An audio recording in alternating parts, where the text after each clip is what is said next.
Good evening. Tonight I'm here to talk to you about the 3 different types of euthanasia.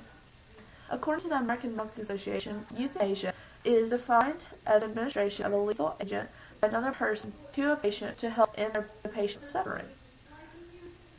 Where do we get euthanasia? According to Bio.com, the biography on Jack Kevorkian tells us that he is the father, or he was one of the starters of euthanasia.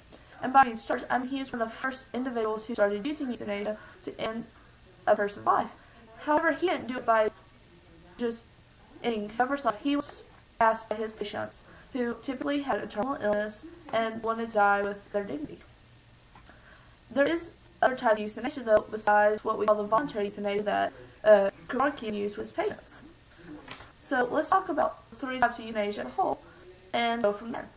So the 3 types of euthanasia are voluntary, which Jack Kevorkian used, non-voluntary euthanasia, which is when a person is incompetent, and involuntary, which is where they might have said no. So let's first start off by looking at voluntary euthanasia. Voluntary euthanasia is when a person who they typically have a terminal illness, like cancer or something, where they're going to be lots of pain to end their life, they ask a medical professional to end their life. So we call this assisted suicide. There are a lot of people that criticize people that go along with assisted suicide because they see it as morally incorrect. However, there are people out there who know that their time is short, but they don't want to spend it shriveled up in a bed and they want to die with dignity.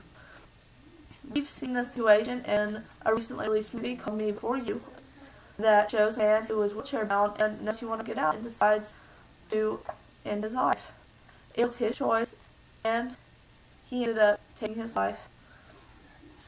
That's what most people think when they think of euthanasia is assisted suicide. However, there are other types of euthanasia, like non-voluntary. What non-voluntary euthanasia is when a person isn't able to say, yes, turn the machine off.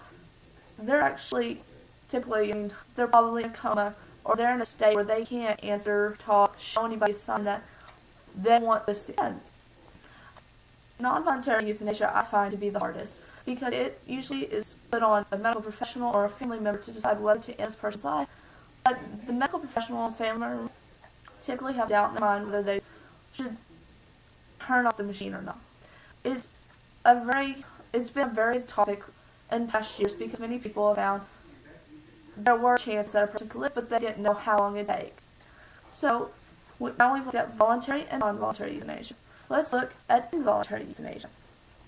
Involuntary euthanasia is defined as when a person they can say yes or no, but aren't able to, because typically it is we consider crime that the use of euthanasia on them is considered a crime because they didn't say yes or no. They didn't give any insight onto whether they wanted this or didn't want it. So it's kind of like an animal who's in good shape that you might go out and put down, but they can't say anything.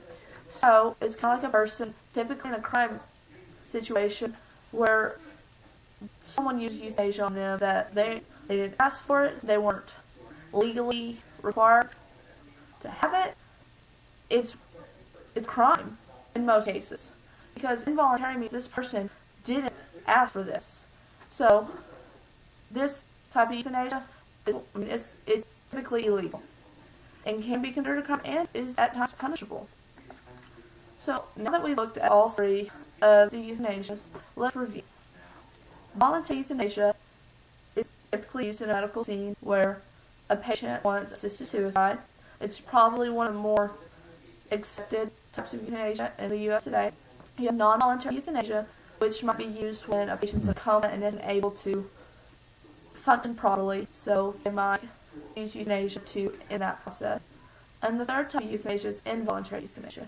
And involuntary euthanasia is looked down upon in the United States because it can be considered a crime, so it typically isn't very common in our society. With these types of euthanasia now available in society, and with them being a major topic in the medical field, it's good for people to be aware of the different kinds of euthanasia and what each of them entails.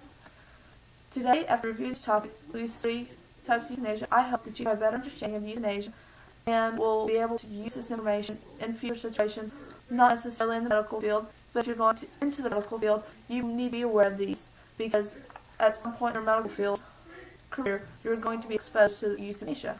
And most people might be exposed to euthanasia throughout their life because it is now becoming a major topic and major reality in the medical field. Thank you.